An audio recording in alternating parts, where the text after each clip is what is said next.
สามมือเพิ่งได้กินแล้วคุณมาเจ้าในเรื่องหาเมื่อให้เพิ่งได้ผ่าคาสามาเจ้าเนี่ยเด้อขาเท้ากายขานั่งตัวตะบายหลังพันพร้อมมานี่ใจอ่อนน้อมตั้งแต่มา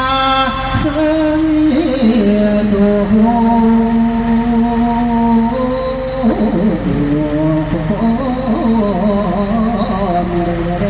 ให้เจ้านี้ใจอาร้องนางเทพไทยเจ้าเป็นสวยทั้งใจแพ้ความยาอวดอ่านสัพพะเจ้าสันใดใกล้ใกล้เจ้านิวาสุใกล้หมายเจ้านิวาเสใกล้หัวควายให้เจ้าบ้านยาได้หรือนิดเดียวสุยก็น่าเจ้าโคตรยาปะเพื่อสัพพะเจ้าสันใดให้มีใจเลื่อมใสลองตั้งเทพไทยเจ้าเป็นลูกสะใภ้ให้